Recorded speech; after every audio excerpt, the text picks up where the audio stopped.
Umuwi na kami noon. Siyempre kasama ko pa rin si Kuya Ed. Para bang siya pa ang kinakabahan sa gagawin ko. Hindi partikular sa kalokohan namin ni Kuya Ed, kung hindi partikular ito sa mga isasagawa kong hakbang noon sa pagiging mambabarang. Sigurado ka ba dyan, Roberto? Kung sa akin o kung ako ang nasa lugar mo, hindi ako matatakot. Aswang ako eh. Pero ikaw, sa naiisip ko pa lang, parang bibigay na yung diwa mo eh. Hindi ka kaya tatakbo?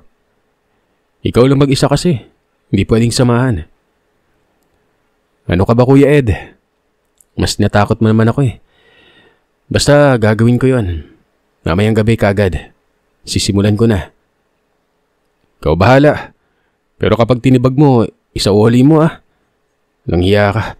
Iniiwan mo na lang kasing nakatiwangwang eh. Hindi na ako kumibo nun. Pagsapit ng gabi, siguro mga bandang 9:00 yon. Binabantayan ko lang kasi ang oras noon tapos naganda na ako. Kinuha ko ang bara ulit at piko. Si Kuya ay nakatanaw lamang sa akin na para bang matatawa ng mukha noon. Pinandidilatan ko naman ang mga mata. Ang sabi ko pa ay huwag siyang tatawa-tawa dahil kapag nalaman ko na ang paraan at pagkabisa ito, una ko siyang pupunterihin. Ang sinabi sa akin ng Tia Soledad, sa eksaktong 12:00 ng gabi ay magsasagawa ko ng unang pagdarasal sa harap ng isang labi ng tao. Basta may laman pa at hindi yung tipong puro na lamang buto nun. Wala naman akong naisip noong iba kung hindi ang Tia Socorro. Ang problema nga lang, kasagsagan ng pagkabulok ng kanyang katawan. Kung kaya noon ay para akong ninja na ilagyan ko ng tabo ng ilong at bibig ko. Nagsuot pa ako ng jacket. May hood dito. Kasi nga noon ay parang uulan. Ang sama ng panahon. Wala akong nakikitang bituin. Tapos ang pagdarasal pa ay aabot ng 3 oras ang itatagal. Kaya napapaisip na ako noon na magiging nakakarimarim ang gagawin ko na yon. Kung kaya noong makarating ako sa lugar, ganoon na lamang ang pag-iiling-iling ko noon. Hindi ko pa naaalis sa mga tinabo ni Kuya Ed sa puntod ng tiya. Nasusuka na ako. Parang iba ang naging dating noong kunin ko ang mga kagamitan na yon. Noon kasing una ay galit pa ang nararamdaman ko. Pero noong mga panahon na ito ay pandidiri na. Magpaganon pa man ay tinatagan ko ang sarili ko. Partida, hindi pa ako lubusang natuto ng kaalaman pero parang may karunungan na ako. Hindi ko alam kung bakit. Gawa ng lumalakas ang pakiramdam ko. Kahit maliliit na kulisap at kaluskos sa malayo ay naririnig ko nun. Maging sa mga sandaling yon, na si Kuya Ed na nasa itaas ng puno ng mangga. Ipinagbabawal talaga may kasama habang nasa kalagitnaan ng seremonya. Kasi ang kasama, maaaring tamaan o hindi naman kaya sapian ng kung anong elemento. Pero aswang si Kuya Ed, literal na may sapi na siya. Nag-iingat lamang siguro kaya malayo siya ng bahagya nun. Hinahayaan ko lang naman siya noon. Alam na alam kong nag-aalala siya para sa akin. Sinimulan ko na ang pag-alis ng mga nakatambak na semento. Siyempre, naaamoy ko na din ang malansang halong bantot na galing sa nabubulok na laman. Habang ginagawa ko pa yon, sabi ko pa sa sarili ko, bakit si Tia? Pero wala na kasi akong alam na ibang labing bago nun. Maliban na lamang kay Kuya Manuel at Tia Socorro. Nabuksan ko na yung puntod kaya ito na lang. Kesa naman kay Kuya Manuel na nasa ilalim.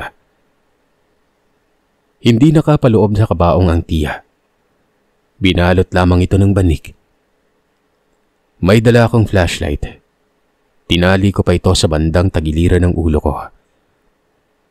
Nakikita ko na ang banig. Nakausli pa ang paa ng Tia. Nanlilimahid sa langis. Tapos butas-butas na ito. Pasintabi pero dapat siguro ay pakinggan niyo ang kwento habang hindi kumakain. Kasi i-detalye ko talaga. Gaya ng sabi ko'y buhay na buhay ang kwento ko. Nang matansya ko ng malaki na ang butas ay marahan kong hinila ang banig. Mamasa-masa pa ito at kahit may tabon pa ang ilong ko, nanonood pa rin ang amoy. Para lang ding hindi ako nagtabo nun. Hindi na nga ako makahinga halos pero naroon pa rin ang amoy. Idagdag pa dyan ang amoy ng sarili kong bibig. Nang mahila ko ang kabuuan ng banig ay pinikit ko ang mga mata ko sabay unti-unting buklat nun. Pagkabuka ko ng aking mga mata, napamura na lamang ako nun. Nakadilat ang mga mata ng tiya. Kulay kayumanggi ang kulay ng kanyang mga mata nun. May gumagapang doon na animoy maliliit na uod. Hindi ko kinaya mga kagiliw. Bumigay ang sikmura ko nun. Narinig ko pa ang hagikik ni Kuya Ed pero hindi ko na pinapansin. Yung amoy mas lumala. Parang ang-anghang na sa mata. Napaluha-luha na nga ako nun. Pero tiniis ko lamang gawa ng nais ko talagang makamtan ang inaasam ko. Nilatag ko ng maayos ang banig na yon.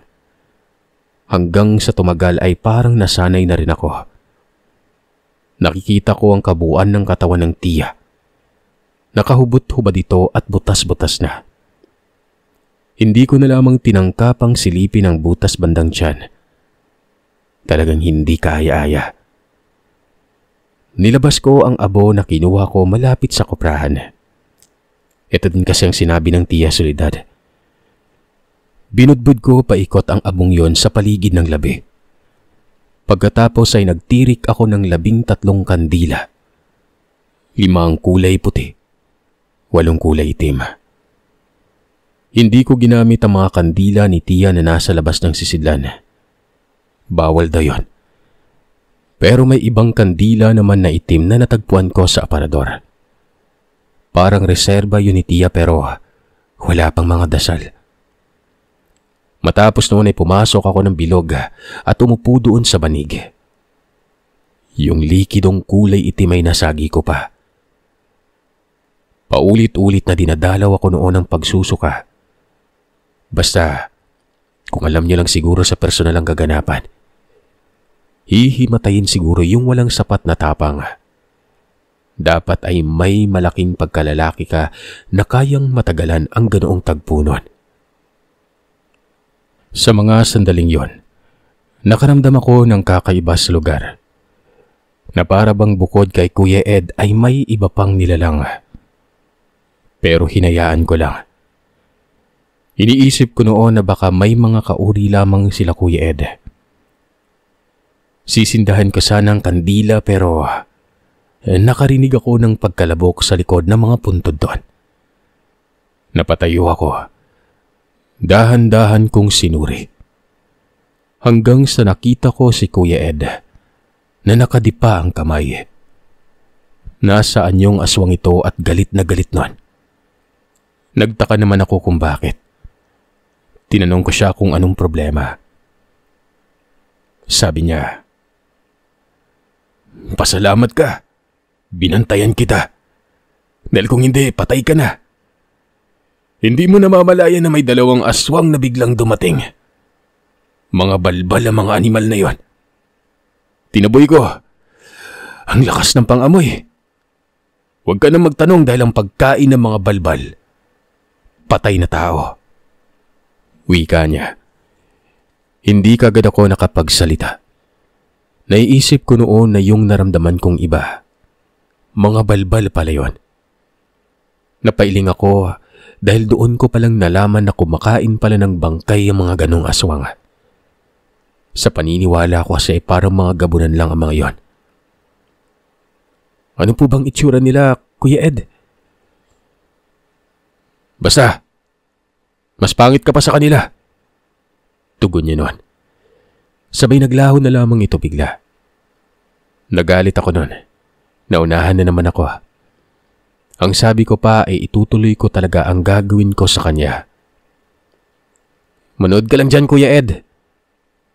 Panoorin mo kung paano ko tapusin to. Tapos maghabulan na tayo. Walang iya ka. Banat ko sa kanya. Pinagpatuloy kong pagsindi sa mga kandila. Matapos noon ay nagsimula na akong magdasal. 1 oras na paulit-ulit na dasal at 1 oras ding paulit-ulit na pagbulong sa bangkay. At ang 3 oras, ang pagtaob habang katabi ang labi. Pero nagsasagbit pa rin ng mga kataga. Mantakin nyo. Kaya nyo gawin yon. Kinaya ko. Habang binubulungan ko ang tiya noon, nakatingin pa ako sa mga mata niya. Natatakot kasi ako noon. Baka bigla na lamang ibaling ang tingin nito sa akin. Hindi ko sasabihin dito kung anong binulong ko. Yung mga dasal din. Basta isipin nyo na lamang na nagtatawag ako noon ng presensya ng kadimlan at liwanag. Ang bangkay kasi, kaya ito ang ginagamit dahil nga kadiliman at liwanag daw ang naranasan. Ewan ko. Basta yun lamang ang nalaman ko, base na rin sa tiya kong si Soledad. Nang malapit ng mag-3:00, hindi ko namalayan na habang nakataob ako, nakatulog na pala ako nun. Nagising na lamang akong umaga na at banig na lamang ang nakita ko. Wala na yung labi. Pag-angat ko naman ng tingin ko ay napabitaw ako ng mabigat na salita nun. Paano ba naman kasi, Sir Seth?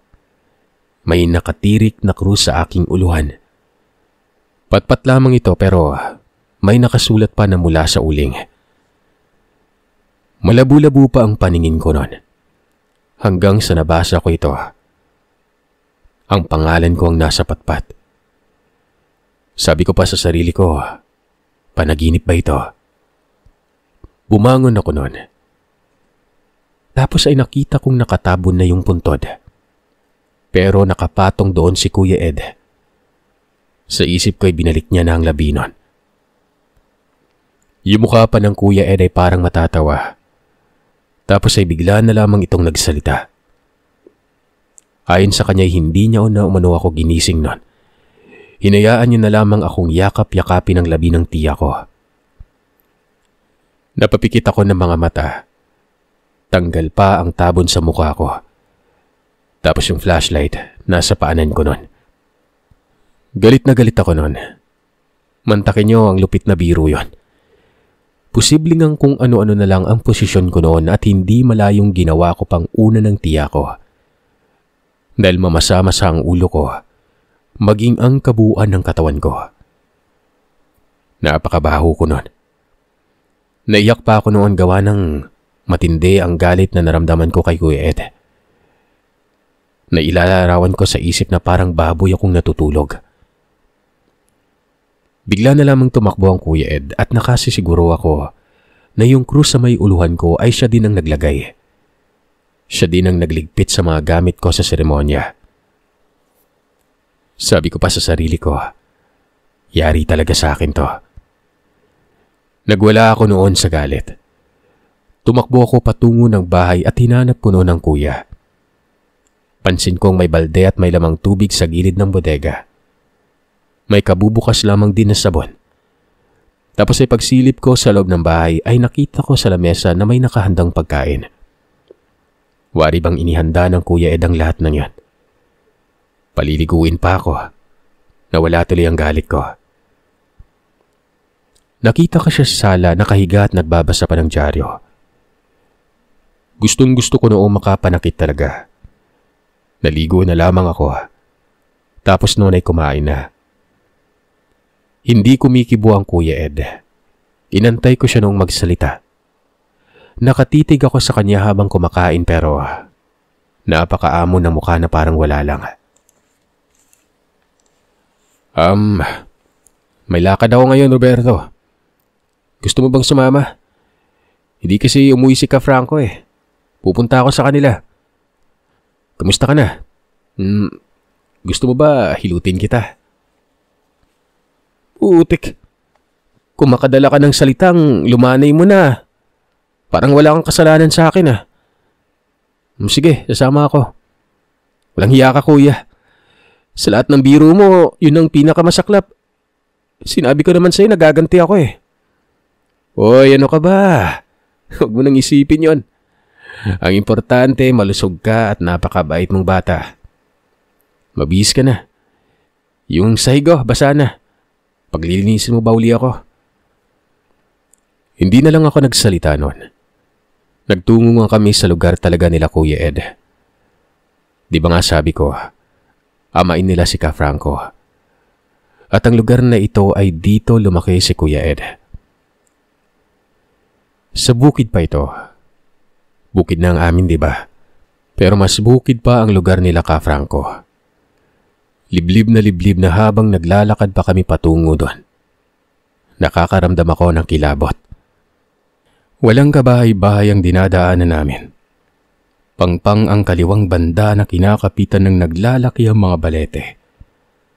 Tapos sa kabila naman ay gubat. Pero ito yung klase ng gubat na sobrang sikip nun. Kung titingnan mo ay parang ang hirap pasukin. Ilang distansya ay lugar na nila. 3 bahay lamang ang naroroon. Ang kubo ni Kuya Ed na may pagkasosyal pa ang itsura. May 2 palapag ito at ang baba. May butas na ginawang likuan. Napaka-ambisyosong tao talaga nito si Kuya Ed. Pero nakakatuwa kasi mararamdaman mo din sa maliit na kubong yon ang marangyang bahay. Ang mismong bahay naman nila, ito yung ikatlong malaking bahay at naroon ang lamay. Kasi ang kasunod, bahay ni Mang Omar. Kalilipat lamang ni Mang Omar noon. Pinili niyang magbuklod sila sa iisang lugar para na rin maiwasan ang pagkawatak-watak at madaling pagtugis ng kanilang mga kaaway. May ilang mga tao doon ang talatang naglalamay ang mga ito. Pero natitiyak ko na ang mga taong yon, mga gabunan din. Para bang nakakalungkot isipin, bagamat gabunan sila pero ginagampanan pa rin nila ang kultura ng lamay. Nakakamanghang normal na normal talaga sila noon.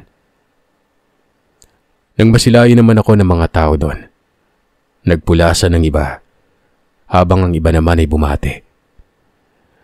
Ang sabi pa ni Kuya Ed ay huwag umanong matakot sa akin dahil kaibigan ako. Yun pa lamang siguro nila ako nakita.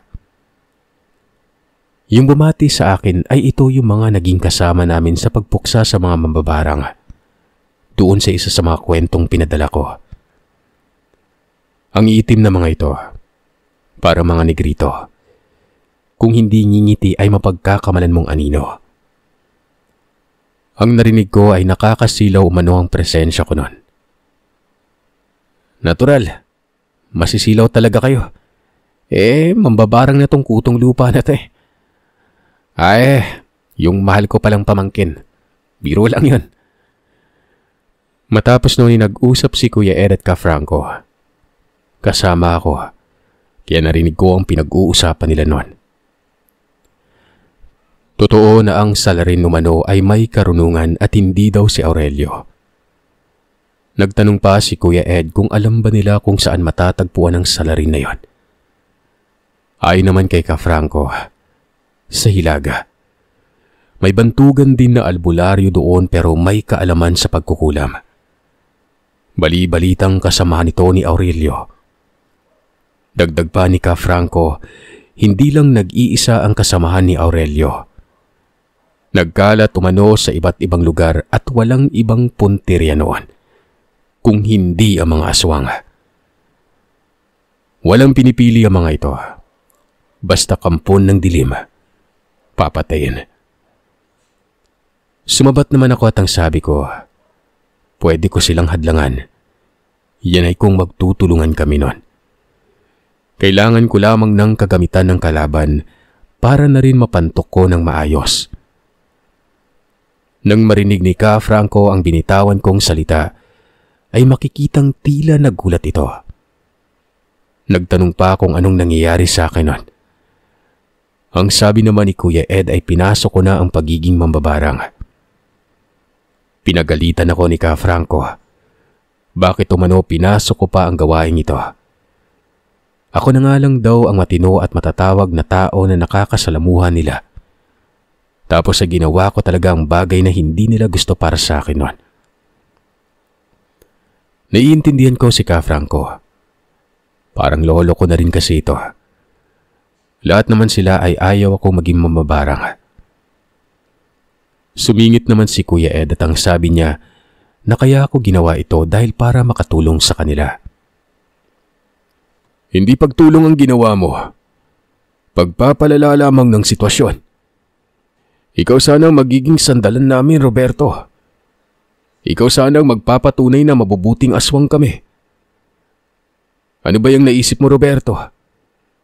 Ikaw ang pag-asa namin hindi para maging mambabarang ka, kung hindi sagisag ka para sa amin. Paglilinaw ni Ka Franco. Dagdag pa nito, kapag nalaman naman ng tiyo ko ang pinagagagawa ko ay magagalit sa akin yon. Hindi ako nakapagsalita. Totoo naman at may punto talaga si Ka Franco. Para tuloy akong nagsisisi nun.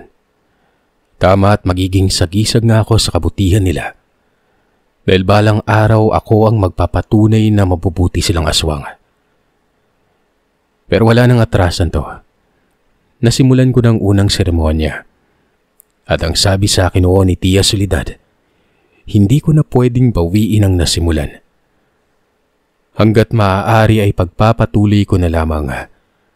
Kung gusto kong tumalikod, yun ay kapag naabot ko na ang suktulan. Pero kapag nagsisimula pa lamang, hindi pwede yun.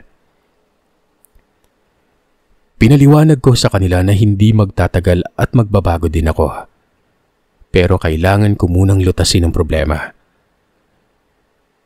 Ang sabi naman ni Ka Franco ay patay na umano ako bago pa dumating ang pagbabagong inaasahan ko noon. Umalis sina Kuya Ed at ilang tao doon. Dahil na rin ito sa mungkahi ko noon na kumuha ng gamit ng kalaban. Napapaisip ako sa sarili noon kung uubra kaya.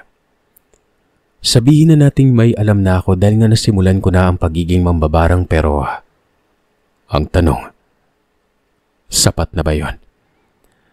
Kasi batay sa sinabi sa akin ng Tia Soledad, posibleng gumana kaagad at posibleng hindi din. Ang ikalawang gagawin ko matapos ng seremonya sa harap ng labi ng bangkay, mag-aalay umano ako ng dugo sa paligid ng bahay kung saan ko sunod isasagawa ang pagdarasal na yon. Papatakan ko umano ng dugo ang palibot ng bahay. E sa puntong yon, nasa lugar na kami nila Ka Franco. Kaya naman doon ko naisip na doon na lamang isagawa ang susunod na seremonya. Nagtungo ako sa maliit na kubong sosyal ni Kuya Ed. Umakyat ako sa may itaas. Saktong-sakto lang talaga ang mahihigaan ko. Mga 2 dipa lamang ang lapad. Kwadrado at may iba't ibang mga palamuti. Nawari ba koleksyon ni Kuya Ed ang mga suso na yon? Pero alam ko kung saan galing ang mga ito. Kung hindi ako nagkakamali, mga kwintas ito ng mga gabonang namatay na. Sinuri ko muna kung ano ang kalagayan sa may itaas. Tingin ko ay payapa naman doon kung kaya pagkababa ko ay sinabihan ko si Ka Franco na isasagawa ko ng ikalawang seremonya. Mamaya itong 6:00 ng gabi. Hindi ito kumibo. Tingin ko ay sumang-ayon pero alam kong labag ito sa kanyang kalooban. Kumuha ako ng patalim. Sa mga sandaling ito ay dapit hapon na at malapit nang magdilim. Mamaya lang ay oras na para isagawa ko ang seremonya. Gumala ako sa lugar noon. Bukod sa amin ni Ka Franco, ang naiwan doon ay ang labi ng kapatid niya at 3 babae na kapitbahay. Isang may edad at 2 dalaga. Ang pangalan ng mga dalaga, sina Ate Ging at Ate Orsa. Mga anak ito ni Mang Omar. Yung may edad naman ay si Manang Celes at asawa yun ni Mang Omar.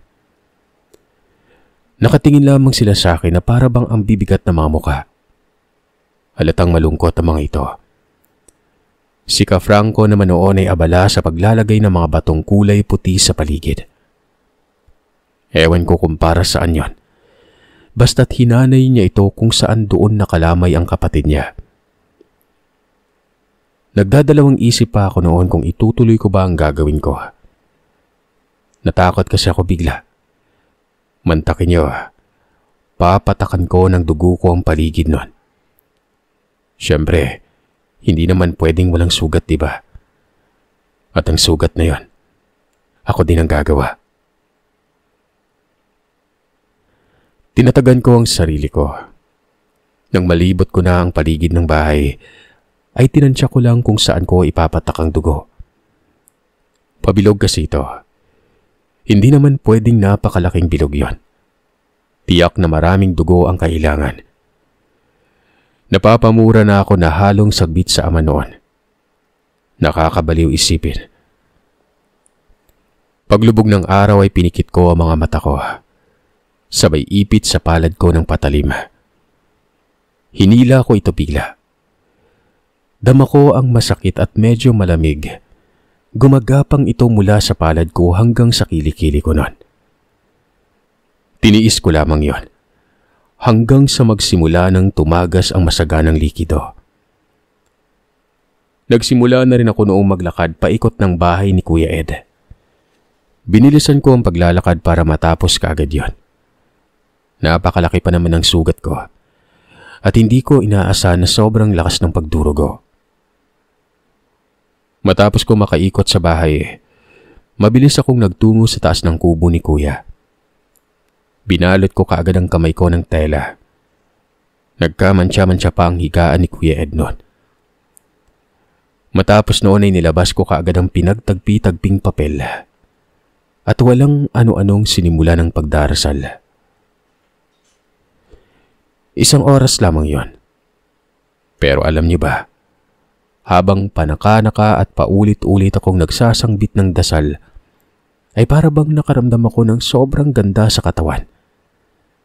Yun bang pakiramdam pagkatapos mong umihi o dumumi? Ganon na ganon. Kinilig-kilig pa ako. Ilang saglit lang ay muli ko na namang narinig yung bulong na yon.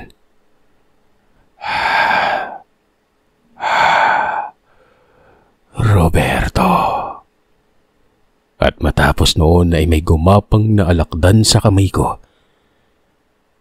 Hindi ako nagsisinungaling. Malaki ang alakdan na yon at kulay itim pa. Sa bisig ko ito patungo hanggang sa nawala na lamang sa palad ko. Nakakamangha na para bang pumasok ito sa katawan ko. Tapos yung bulong ay parang galing sa ilalim ng lupa. Naiintindihan ko na ang sinasabi nito. Ayon pa, propesiya ay propesiya talaga. At nagkatotoo na ito sa katauhan ko. Hindi ko alam ang ibig sabihin nun. Para bang palaisipan. Ilang saglit lang ay natapos ko na ang pagdarasal. Pero parang may nagbago sa katawan ko nun. Yun bang agresibo ako at parang mapagmasid? Basta, napakalikot ko nun. Bukod pa dyan ay mas lumakas ang pakiramdam ko at pandinig. Sa hinala ko ay nakamtan ko na ang nais kong mangyari nun. Yun kasi daw ang pahiwatig ayon kay Tia Soledad na may pagbabago sa akin. Pero ang ipinagtataka ko noon ay bakit sobrang dali lang. Dapat kasi ay 5 seremonya ang gagawin ko nun. Kaya naiisip ko din na baka hindi ko pa lubusang nakamtan. Bilang sukatan ay sinubok ko ang sarili ko. Naganap ako ng mga insekto nun. Nakakita ako ng 2 uri. Langaw na nakadapo pa sa maliit na lubid sa gilid ng ilaw. Humuli ako ng isa at yung isa naman. Yun bang antlayan na nakuha ko lang sa gilid ng bahay nila Ka Franco? Ang tawag dito, buntog o kubkob. Ang subok dito ay kung pwede ko bang mautusan. 2 katagalang. Muli ay humihingi ako ng paumanhin pero mahigpit na ipinagbabawal ito. Pero syempre ay hindi ko pinapakita yun kila Ka Franco. Baka kasi isiping nababaliw na ako nun. Diba, hindi matinong tao ang manghuli ng insekto sa ganong oras. Una kong sinubok ay ang langaw. Nasa loob ito ng kamao ko. Bumulong ako sa kamao ko tapos ay binuksan ko ang palad ko nun. Sa maniwala man kayo o sa hindi, hindi lumipad yung langaw. Nagpaikot-ikot ito sa gitna ng palad ko. Gumulong-gulong na wari ay pusang naglalaro. Kinuskus ang ulo at sumubo sa kung ano sa bibig niya. Kahit anong yugyug ko sa kamay ko ay hindi umaalis yon. Tinaob ko pa nga pero lumipad at bumalik din sa palad ko ito. Yung kubkob naman ay ganun din. Binulungan ko at nakita kong hindi gumalaw. Paatras dapat ang lakad ng kubkob. Pero hindi ito umatras nun. Sa halip ay inangat-angat pa ang ulo na wari ba'y nangungusap sa akin. Pinakawalan ko ang mga insekto. Napapailing ako nun. Kumpirmado, nagkatotoo na at nagkabisa kaagad. Malaya na akong gawin ang gusto ko.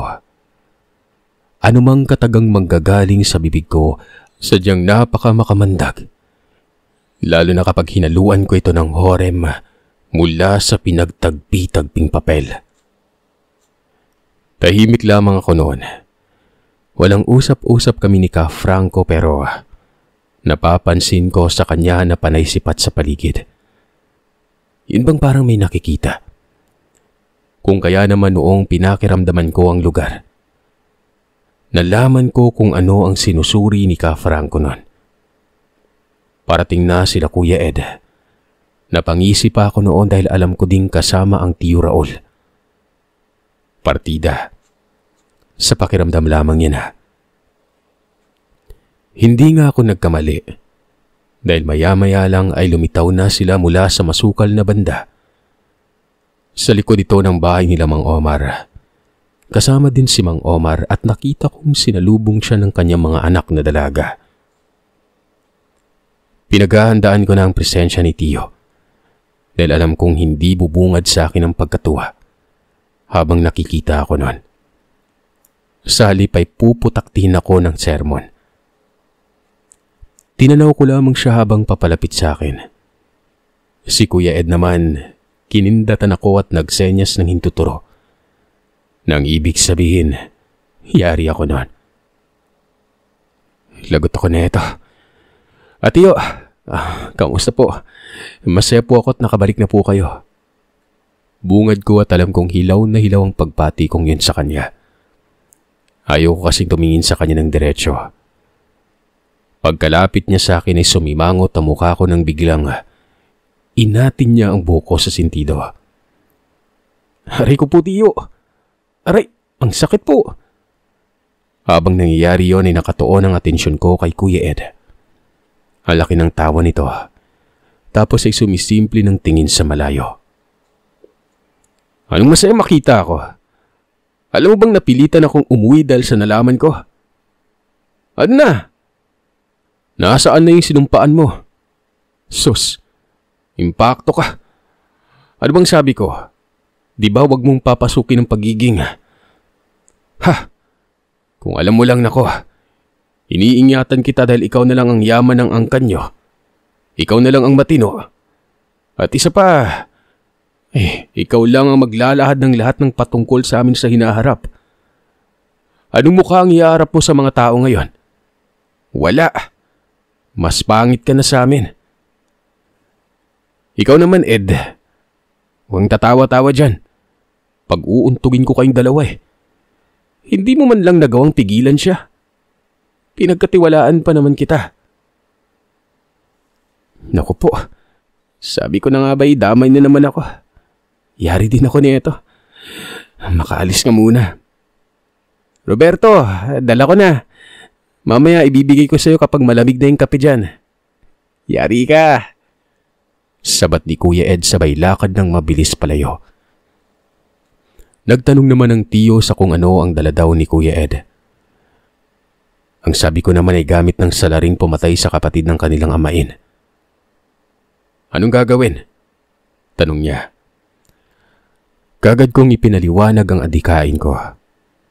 Tutulong ako sa kanila. Tapos ay sinabi kong inutusan ko si Kuya Ed na kumuha ng gamit ng kalaban. Dahil pupuksain ko ito. Natulala si Tio Raul. Tinitigan niya ako sa mga mata. Tapos ay nagbuntong hininga ito na animoy lumamig na ang ulo nun. Lumapit naman ako kay Ka Franco. Nagmano pa si Tio Raul.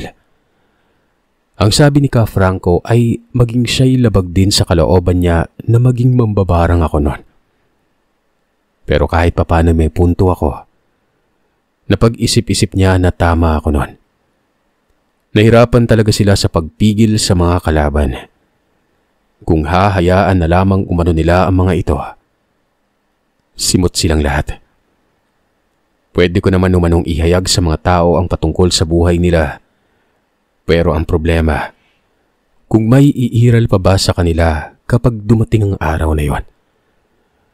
Para bang gumaan ang loob ko nun. Nakikita ko kasi si Tio na wala ng negatibong reaksyon. Tumango ito bigla sabay sangbit sa pangalan ni Kuya Ed.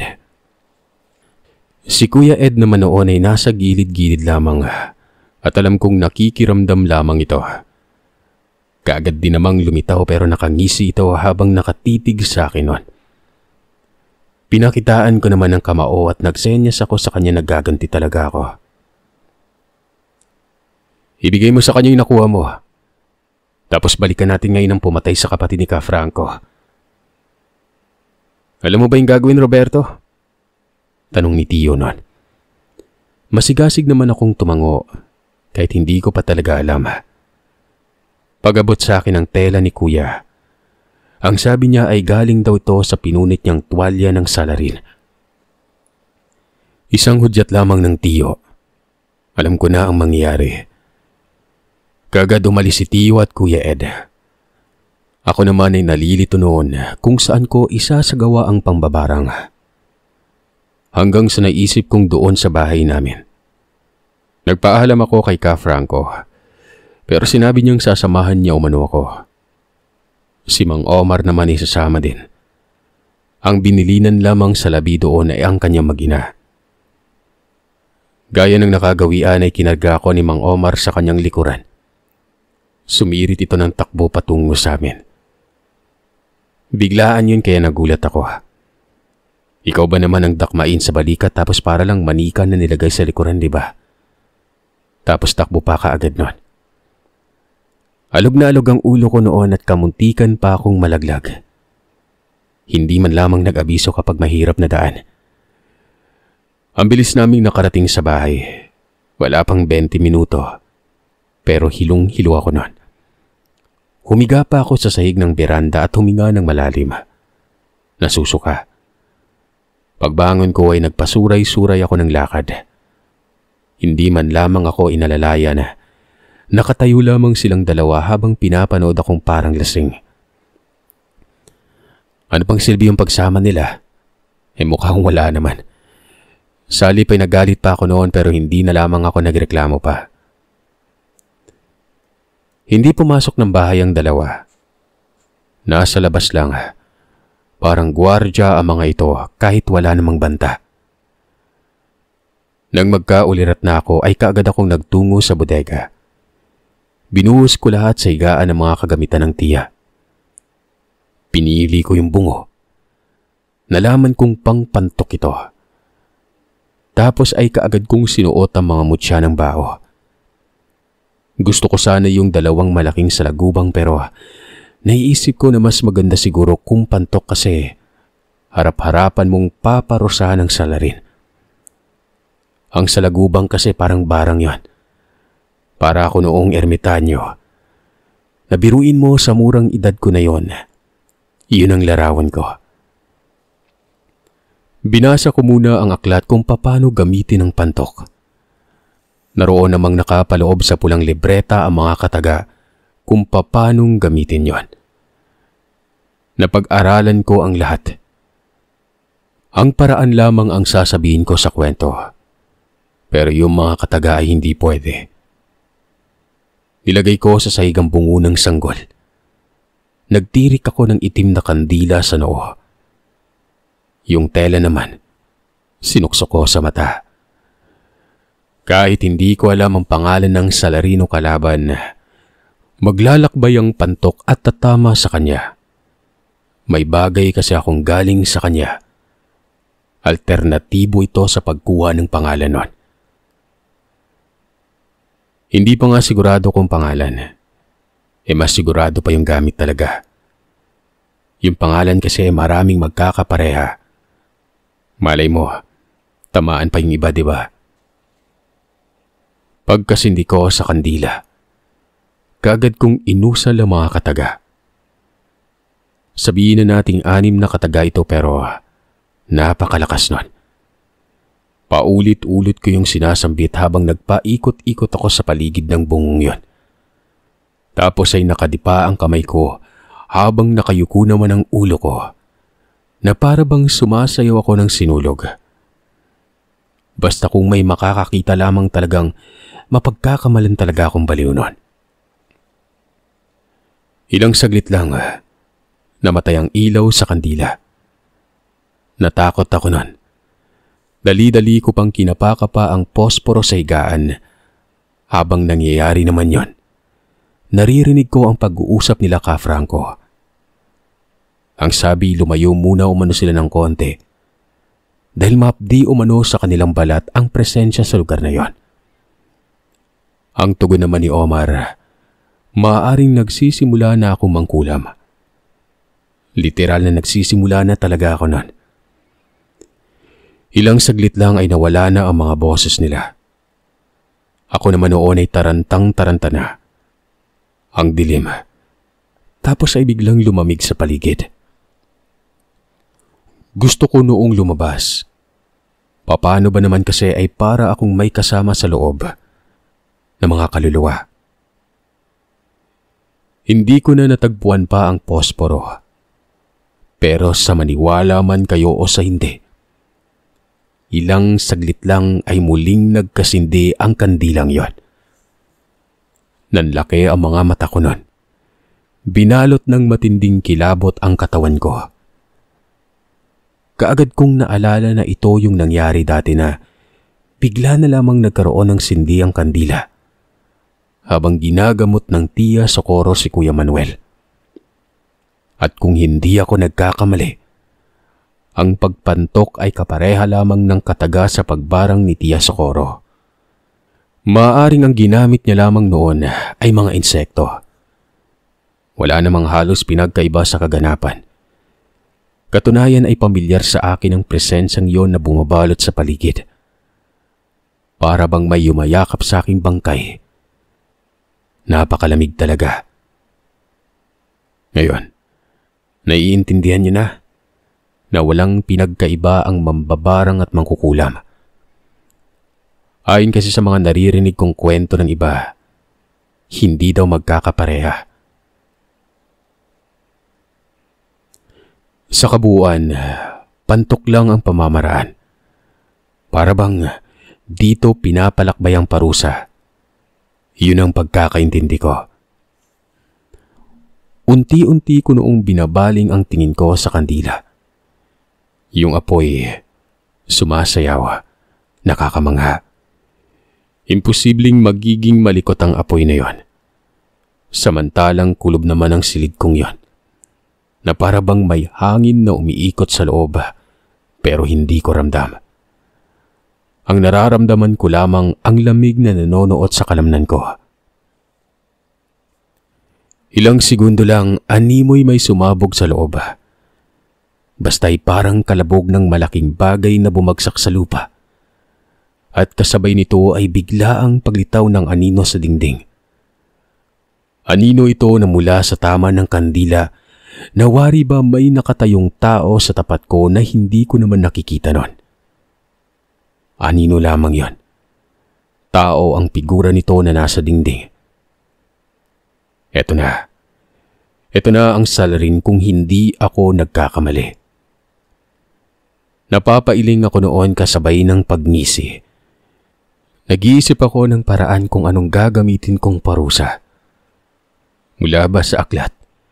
O hindi naman kaya sasaksakin ko ang aninong yan? Hanggang sa naisip ko na lamang bigla na paluin ito. Lumabas ako ng silid noon. Kumuha ako ng tubo sa may lagayan ng herementa ng tiyo ko. Maging ang martilyo, dinala ko na rin. Anong ginawa ko matapos nun? Pinukpok ko ang tuhod ng anino. Siyempre, sira-sira ang dingding. Pinalo ko ang ulo at kitang-kita ko mismo sa mga mata ko na gumagalaw ito na parang taong nagwawala. Alam kong tumama ang parusa ko sa kanya. Ang ipinagdarasal ko lamang noon na sana ay tama ang gamit na nakuha ni Kuya Ed. Dahil kung pagmamay-ari ito ng iba, Diyos ko po, bukol-bukol ang kakalabasan. Matapos akong magsawa sa kakapalo, doon talaga sa tuhod ako ng gigil.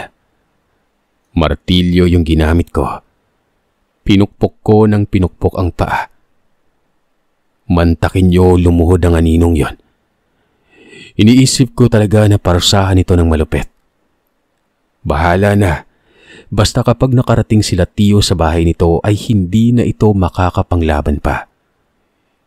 Hindi ko man papatayin sa ginawa kong yun pero natitiyak kong tutuluyan ito nila tiyo. Kahit papano'y sila-sila na lamang at makakamtan nila ang hustisya sa sariling kauri nila. Gumagapang-gapang ang aninot, malamang sa malamang. Sa personal nito'y gumagapang na rin yung tao. Malipis man ang kalamnan ko at mahina ang pagkapalo ko pero sandamakmak naman yon.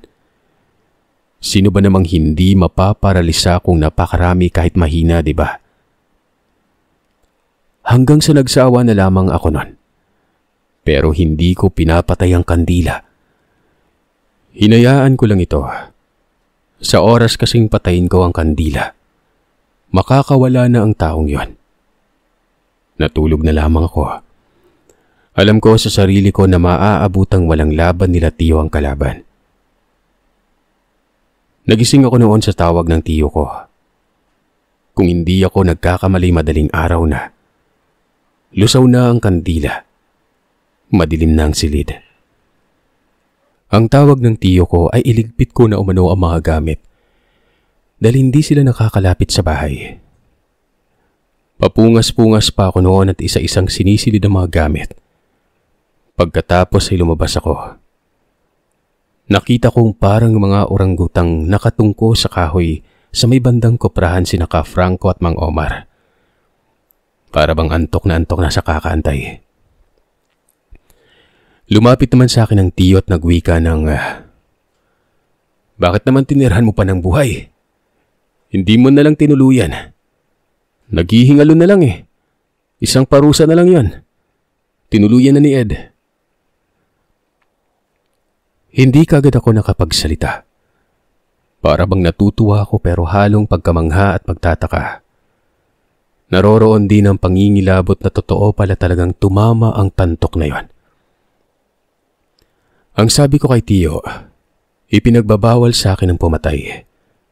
Dagdag ko sa kanya, hindi ako literal na mambabarang. Ang sabi sa akin ni Tia Soledad, puting mambabarang daw ako, tiyo. Hindi daw ako dapat pumatay. Basta kahit masamang tao pa yon. Ayaw kong pumatay bilang seguridad na rin sa karunungan ko. Gulat na gulat ang tiyo. Wari ba tuwang-tuwa ito? Nakangisi pa tumingin kila Mang Omar at Ka Franco. Talaga? Totoo ba? Kung ganun, walang problema kung pinasok mo mundo ng karunungan. Animal. Dapat pinaalam mo sa akin kaagad. Para tuloy akong nahiya. Napingot pa kitang kugtong ka. Hindi masama ang pamangkin ko. May pag-asa pa tayo. Tayo ang papatay sa kalaban. Siya magpaparalisa. Ang galing mo talagang kutong ka. May alas na tayo para kay Aurelio. Kumbati na to. Mas malakas ang puting mambabarang kumpara sa dalawang panig ng karunungan. Yari kang Aurelio ka. Hindi mo kami masasaktan. Hindi ko alam ang sasabihin kay Tiyo noon pero aminado akong tuwang-tuwa ako sa sinabi niya. Sumasang-ayon pala siya sa puting mambabarang. Pero wag lang daw ako magsagawa ng kung ano sa bahay dahil talagang aalis sila kapag nangyari yon. Kapag may gagawin daw ako partikular sa pakikipagkumbate, dapat ay mag-abiso muna ako sa kanila para kahit papano makapaghanda umano sila ng pangontra. O hindi naman kaya lilisan muna sila sa bahay. Dagdag pa ng Tiyo, hindi na daw banta para sa kanila si Aurelio. Lalo na kapag nalaman daw noon na may sinasandalan silang puting mambabarang o hindi naman kaya puting mangkukulam. Baliktaran kasi ang karunungan nito. Hindi kagaya ng sa kanan lang na hanggang doon lang talaga. Ang ibang albularyo ay marunong din sa kaliwa. Pero konti lang. Kasi ibang basbas nila. Kapag pinagsabay kasi ay maaaring humantong sa pagkabaliw. Halimbawa, naunang matuto ng kanan tapos ay biglang hinaluan ng kaliwa. Talagang sabog-sabog ang utak ng taong yon. Maliban na lamang kung sa una pa lang ay dalawang kaalaman na ang pinag-aralan.